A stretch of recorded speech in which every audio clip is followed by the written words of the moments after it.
Smartphones weren't always this big. There was a time when one-handed use wasn't a struggle. You could reply to a message, pull down your notification shade, or even snap a photo without adjusting your grip or risking a drop.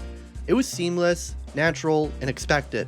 Now, you're holding a slab of glass closer in size to a paperback novel than an actual phone. And if you want something smaller, good luck. Your options are limited, underpowered, or discontinued altogether. But it didn't start this way. Compact phones used to be the standard, not a niche product, not a throwback, just normal. And they weren't limited either. Flagship specs, full feature sets, and ergonomic design, they were built to fit your life, not overwhelm it. So what changed? Why did every phone suddenly get massive? Who decided that 6.1 inches is now the new compact form? And more importantly, was that ever what people actually wanted?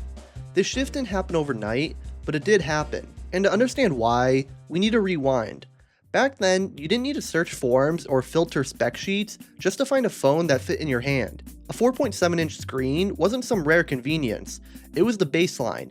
Devices like the iPhone 5, Xperia Z Compact, and early Galaxy S models weren't considered small, they were just the default, and no one complained. Because despite their size, they weren't compromised. These phones had the same internals as their larger counterparts. They had the same processors, cameras, software experience. The original iPhone SE had the same exact chip as the iPhone 6S. Sony's compact line, identical Snapdragon processors as the bigger flagships. Even the first Google Pixel, a premium Android device, came in at 5 inches, and no one questioned its legitimacy. That's the part people forgot. Compact didn't mean light, it meant practical. You could reach the whole screen with one hand, type a full message without changing your grip, fit it into your pocket without feeling like it was trying to escape. These phones didn't make a statement, they just made sense. And somewhere along the way, that changed. And speaking of compact things that actually make your life easier, this video is sponsored by PLAUD.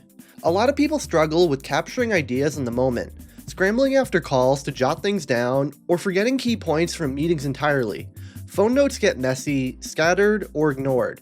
But with PLAUD's Note, that whole process becomes effortless. PLAUD makes a compact, AI-powered note taker that snaps right onto the back of your phone. Just one tap, and it quietly captures your conversations, lectures, or thoughts, then automatically transcribes and summarizes everything using GPT-4o. It's like having an AI assistant that's always ready, no typing required. What makes it better than using your phone? For starters, it doesn't get interrupted by calls or notifications. It doesn't drain your battery or clog your storage. It works smoothly and reliably in the background. It even supports Voice ID, real-time syncing, multiple languages, and a Find My feature in case you misplace it. So if you're someone who wants cleaner notes, more organization, and fewer forgotten ideas, check the link in the description. Use the code punkwave20 for 20% off, just in time for Prime Day. And a big thanks to PLAUD for supporting the channel. Now then, the shift didn't come all at once. There wasn't a single keynote or launch event that declared the end of small phones. No industry-wide announcement that screens would now be 6 inches or more by default. It just kinda happened over time. One model added half an inch, another trimmed the bezels, then came taller aspect ratios. Bit by bit, normal kept getting bigger, and we barely noticed. We adapted. We bought new cases, and justified it with having more screen and more power. But comfort and usability, those became afterthoughts. And now, the same phones that once defined premium usability feel like relics. An iPhone 5 or an original Pixel looks almost toy-like next to today's flagships. Not because they weren't capable, but because the industry moved the goalposts while no one was watching. And the wildest part, most people didn't ask for this. There was no mass outcry for larger phones. The shift came from manufacturers, not demand. And once the market followed, consumers were left to catch up or settle. So when you want a compact phone today, you don't just buy one, you hunt for it. The moment compact phones stopped being the standard, they started being treated like a novelty. What used to be the normal was suddenly repackaged as a niche. A mini, a light, a design for people with smaller needs. Want something that actually fits in your hand? That became a category, one with fewer options, lower specs, and minimal marketing support. And that's the problem. Because for years, you didn't have to choose between power and size. You could just have both. The Xperia Z Compact series, for example, gave you flagship hardware in a frame that fit in your palm. There was no watered down performance, no corners cut, just smart design. Same story with the iPhone SE. When Apple launched the original in 2016, it packed the same A9 chip as the iPhone 6s into a 4-inch body. It was compact, but it wasn't a compromise. It was a reminder that small didn't have to mean weak. Even the first generation Pixel, the phone Google used to announce itself as a serious hardware player, shipped with a 5-inch display, a Snapdragon 821, 4GB of RAM, and a standout camera. At the time, no one was calling these small phones, and then, almost without warning, that option started to fade. As screen sizes kept climbing, something shifted. Compact phones didn't just fall out of fashion, they started falling out of existence. Year after year, the smallest models and flagship lineups were either cut out, ignored, or quietly rebranded into mid-range placeholders. Not because no one wanted them, but because they stopped getting the same attention, support, or shelf space. And then when small phones did show up, they weren't treated like equals. Take the iPhone 12 mini for example. On paper, it was exactly what compact phone fans had been asking for. Full flagship features, an OLED display, 5G, MagSafe, dual cameras, all on a body that actually felt manageable. It wasn't a budget phone, it wasn't underpowered, it was the proper high-end device, just smaller. And yet, it never took off. Sales underperformed, and Apple gave it one more shot with the iPhone 13 mini. They fixed battery complaints and improved efficiency, but again, the story was the same. It reviewed well and had its fans, but it just didn't sell.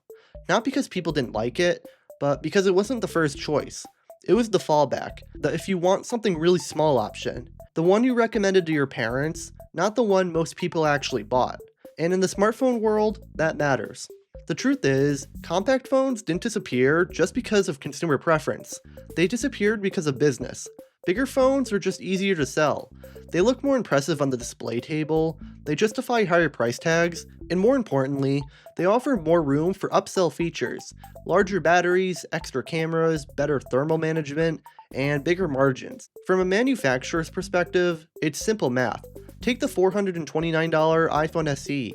It might look like a solid product, but compare it to the $1,200 iPhone Pro Max. One of those brings a much bigger profit, and it's not the small one. The same logic applies to Android makers. When most customers gravitate toward larger models anyway, it's hard to justify the cost of developing, producing, and marketing two versions of the same phone. So companies stopped trying. They leaned into what sold. And when compact phones did show up, they were often sidelined, had limited colors, smaller marketing budgets, and fewer carrier deals. In some cases, they were barely even announced. These phones existed, but just barely. And when they inevitably didn't sell, it was taken as proof that compact phones had no market, when in reality, they never stood a chance. Even when the hardware was there, compact phones had another challenge. The software stopped keeping up. As displays got bigger, so did the design assumptions behind them. Apps started spreading out, interfaces stretched, buttons moved farther apart, menus required more scrolling, and suddenly, using a small phone didn't just feel different, it felt outdated. Not because the displays were low quality or the phone was slow, but because every major app, from messaging platforms to system menus, were designed for a 6.5-inch screen and up. Developers built around a new standard, and if your phone didn't fit that mold, tough luck. Even basic actions like navigating a keyboard or tapping top corner icons became harder. Not because your phone lacked features, but because the ecosystem no longer accounted for compact layouts. And it wasn't just third-party apps. Even Apple and Google's own software followed the same trend. Core apps became more spaced out, gesture areas assumed that you had more screen real estate to spare, and in many cases, smaller phones ended up needing more taps, more hand movement, and more effort to do the same things. That's the part most people overlook. The compact phone didn't get worse, the world around it just stopped making room for it. With compact phones fading out, the industry needed a new pitch, something futuristic, something that felt fresh, but still hinted at portability.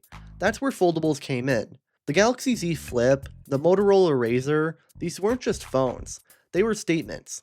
The idea was simple, a device that folds small, then opens up into a full-size screen when you need it. Compact in your pocket, and spacious in your hand. At least, that's how it was sold. But in practice, foldables didn't really solve the problem compact phones once addressed. When open, they're still massive at 6.7 inches or more. That's not compact. That's bigger than most standard phones from just a few years ago. And when folded, sure, they get smaller, but they also get thicker and are heavier and bulkier in the pocket. And then there were trade-offs such as fragile screens, higher prices, reduced battery life, and software that's still catching up. Foldables are marketed as the future, but they're not built for simplicity. Not quite yet. Because what compact phone users were asking for wasn't reinvention, it was refinement. They didn't want hinges, they wanted comfort. One-handed usability, a device that felt natural, not experimental. Foldables gave the market something exciting to look at, but not something better to use.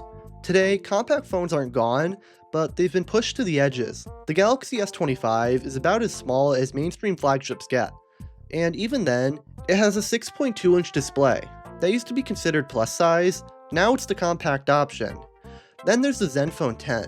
It's one of the few Android phones that still embraces a sub 6-inch screen without cutting back on performance. It has a Snapdragon 8 Gen 2, wireless charging, and a headphone jack.